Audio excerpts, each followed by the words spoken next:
everybody, and welcome to another Homebrew Wednesday. Hope you're having a great day.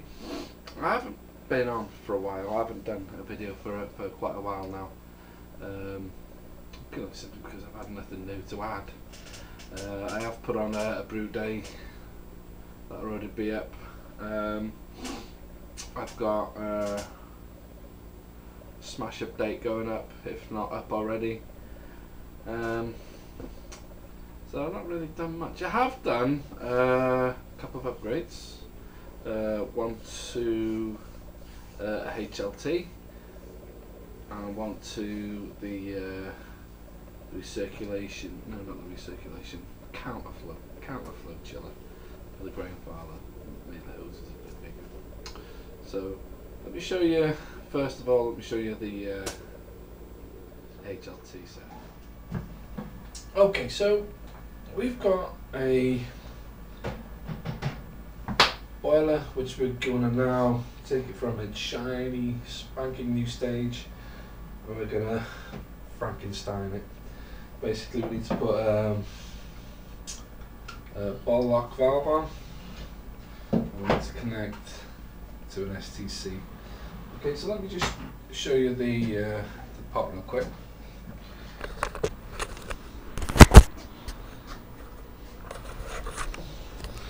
Okay, so it's a 30 litre TN boiler, whatever you want to call it. It has got a cutout. It tops out at 95 degrees, which is ample for what I'm going to use it for, so I'm not going to bypass the cutout at all. Now, I was going to... It's got this little dandy tap on it.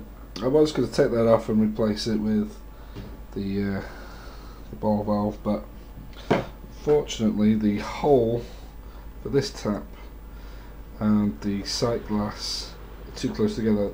This is too small, the hole, so I'd have to make it bigger, which means, you know, these this bit here would bang against the thing, causing all kinds of mischief, no doubt. And not only that, but it's right on the seam. This seam here goes right the way down, so it's obviously been folded down and welded, so I didn't want to rip that up either, so I'm going to put the tap on the side here.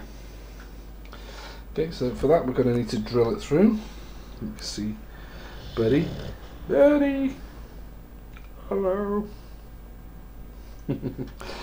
Anyway, there is in the nice shiny new kettle, which we're about to drill holes in. Okay. So yeah, that's. Yeah, let me get this back on. Okay, that's back on there. Yeah, so basically that's it. So all we're going to do is we're going to drill a hole, make it bigger. We're going to get this piece in first, yeah, which is the tank connector. Take that off. Take that off. Eventually, he says. There we go. Take those pieces off. We're going to leave this thick rubber piece on. Okay, the washer, the thick rubber washer. I think. Yes. Oh no. We'll leave it on. We'll see what happens. It's a silicone washer, so it should be fine. Okay. So let's move these to the side.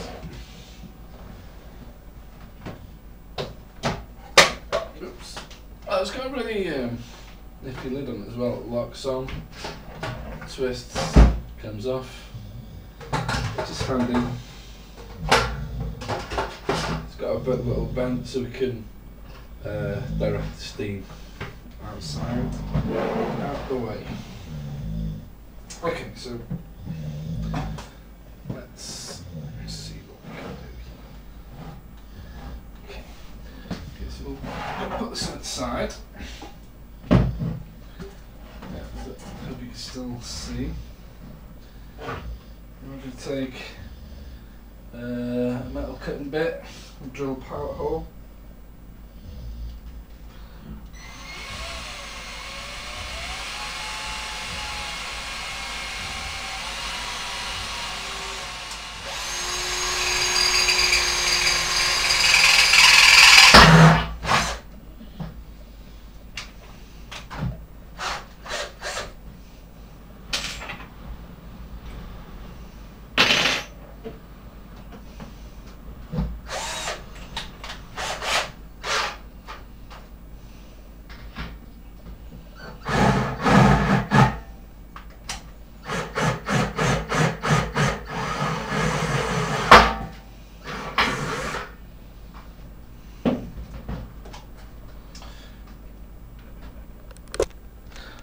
Okay, so we've got the pilot hole done. Okay, so we've got the pilot hole done, which is yeah. Now we're going to take the step bit. I'm going to drill it big enough for this to go on the, well, they'll go on either side, but you know what I mean. So we're going to do that now, hopefully without any issues.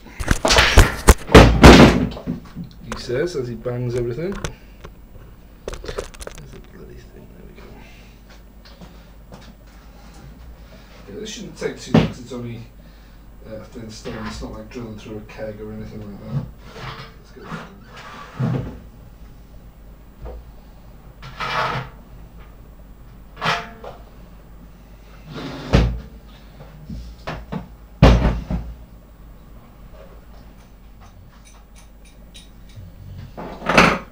Okay.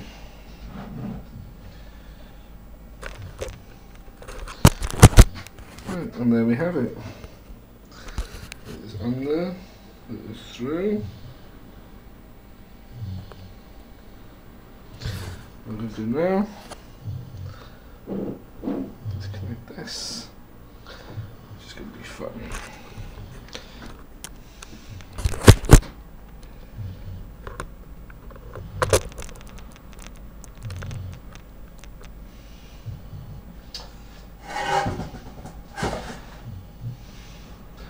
So that's it. You know, I mean, before editing, it's taken me less than 20 minutes, 17 and a half minutes to get that in there. That's in, that's tight. We've got this to go, which basically I should just go like so.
And that's it.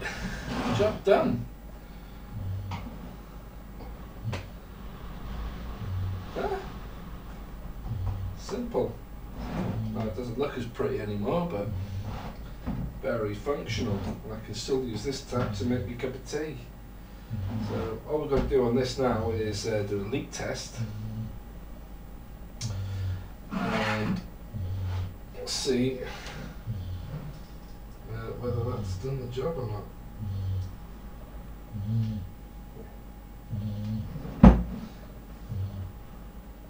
Well, I'm sure it has. If you're wondering what that grunting is, that's the dog snoring. He's bored. So what's left is just bring it back up. And what's left now is something obviously it's going to be a bit more complicated, which is hook up the STC and probe. Now I'm just going to dangle the probe in, and this is going to live where the grain filer's sat now. That's obviously, it's just there to get it out of the way. That's obviously for practical use, it's going to need to be on the floor. So, and then we've got the pump here, so need to secure that a bit more. So the pump for pumping the water out of this into that for the sparge. So that's basically what this is. It's just HLT for sparge water. Yeah, as you know, the grain filer itself heats its own strike water. So this is just the HLT, and it's going to do the job. It's got 2.5 kilowatt element in there, but like I say, it only gets to let's take that off there, 95 degrees, which is going to be ample because for sparge water, I'm very rarely going to have to go that high, if ever. So that's that. Job done. Now, the STC. I was toying with the idea of fitting it into the into the plastic bottom here, but I was concerned that I might get too hot and just die a horrible death. So what we're going to do is take that off if we can, in a smaller piece. Well, I'll come back to it in a minute. What I'm basically going to do, I'm going to take the power cable, I'm going to cut it, hook it up to the STC, give it a home, job done, finished, complete, and I'll put this, I'll probably buy a mount for this one, and just put it under, I might even just stick it to the bottom of the shelf here. Anyway, they'll find some way of dealing with that. So I'll catch you in a bit. But be straight away for you, Brian. I'm going to turn this off and sort this out. Okay, after a short fiddle about and a leak test, there was a small leak, but we've sorted that out with some PTFE tape and another washer there. There you go, another washer. And there's one on the inside. So that's all on. Doing a boil test now. Connected to the STC, which is there. And I'm just going to take it up to 50 and see how it does. It's climbing pretty quickly. Yeah, so we're doing alright. I've not done any video on wiring up the STC. Glenn at HBW's got a great video out there showing you how to do it exactly. I'll put a link in the more info section, and there we have the sight glass. See, it's very clever, you know, see that's empty when they go across. There's the water in there, so you can see the levels up to here. All I've got to do next is calibrate this here. And that's it. That is it, boys and girls. That's one shiny new pot, Frankenstein. So I've had to move the pump because the doofer wouldn't reach, so I've put it down there. It was over here, high up. Now it's just lowered a little bit, and then just turn that, and that goes on there like so, and we can throttle it with the ball valve as well. Seeing the short time it's gone up 3 degrees. It's really fucking flying. So yeah, I liked it. So I'm happy with that. That's another job done. Gotta test out the brew day now. That's it. Okay, back to me. Okay, that's pretty much it, you know. It's just a case of putting a tap on and calibrating that sight glass. It was great. It works great. Been using it for a while now. I've been using it today, in fact. Got a brew on the go in the back there. It's on a boil. So yeah, that was working out a treat. So there's not much more else I can say about that. And the counterflow chiller, this is what I did to that. Hey guys, I'm just doing a quick upgrade on the counterflow chiller for the grandfather. Nothing too drastic, just making hoses longer. Let me show you what I'm going to do. This is the hose to start with. You know, it's very short, which means this has to sit on top of the grandfather there. See? Which is a pain in the ass for me. I don't like it. What I want to do is I want to get it like this, but mounted on the wall. That way I don't have to keep moving it and so on and so forth. It's just out the way. Now this is the silicone hose that I'm going to be replacing it with. There's 5 meters there. I'm going to cut it in half. I've got 2.5 meters here and 2.5 meters on that. I mean, that is quite long already, but it's not quite long enough, I don't think. Okay, so first of all, there's a difference in colour. The reason being, this is a thinner wall. I've gone for quite a thicker. Let me show you on the other side. So this is the original. I'll put it side by side with the other. The internal diameter is the same. This is a bit stronger, a bit thicker, so when it gets hotter it's not going to bend as easy. I hope. That's the plan anyway. So I'm going to cut that in half. I'm going to go ahead and take this and this off, and we're going to connect it to this. Okay. Okay, so this is a fairly simple process. First we're going to take this off.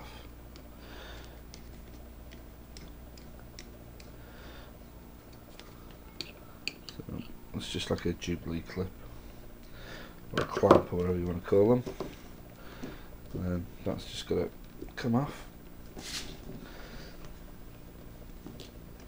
He says, well, I'm trying to do it with one hand.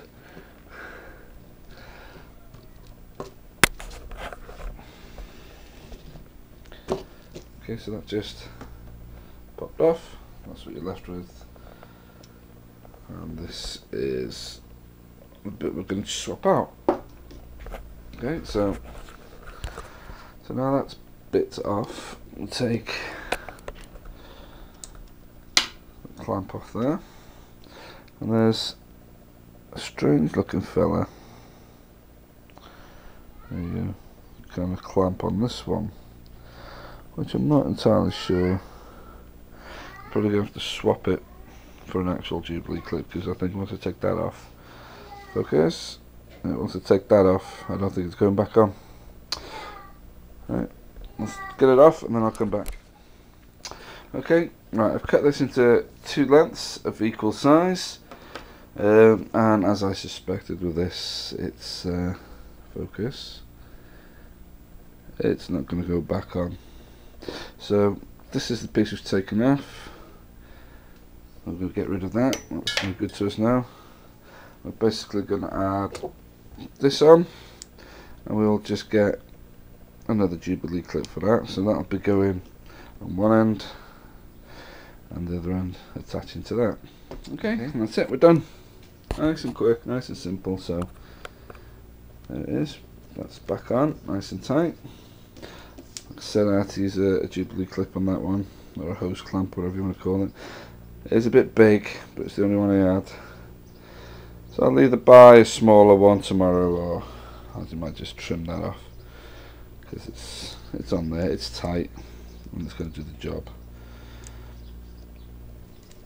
All that's left to do now is put the other one, that one there, to the bottom here, which should be relatively simple because there's no back end to it. So that's it, guys. That is a quick upgrade to the counterflow chiller, just so I can put it on the wall instead of having it sat on top of the grain father. And that's it, guys. Thank you very much.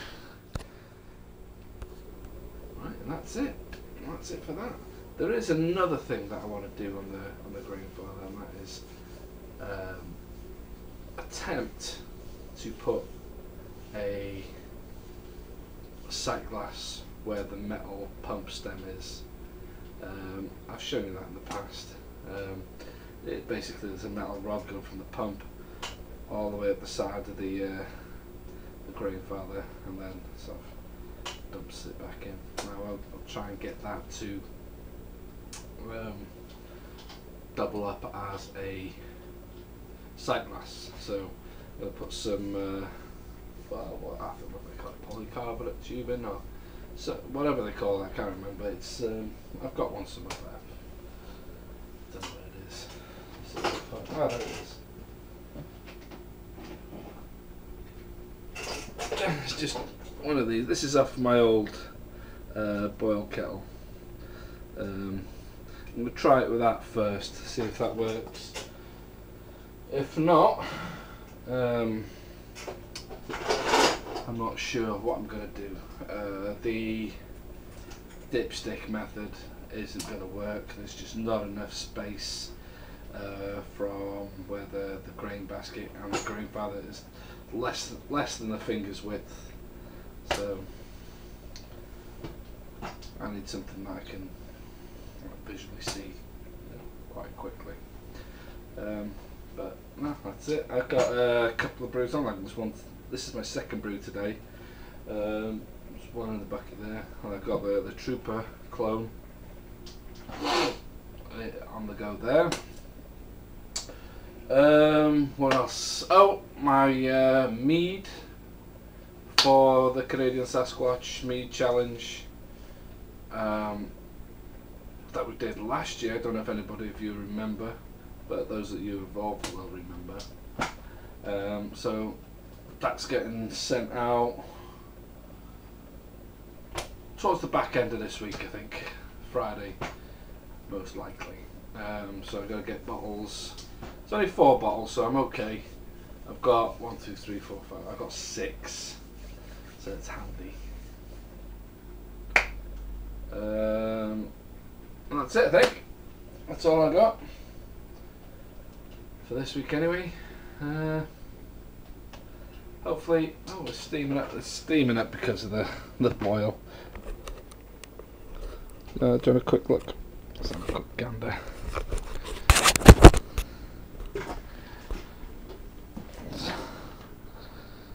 Quick focus. It's a good rolling boil. There's the HLT that you just saw. Put that tap on.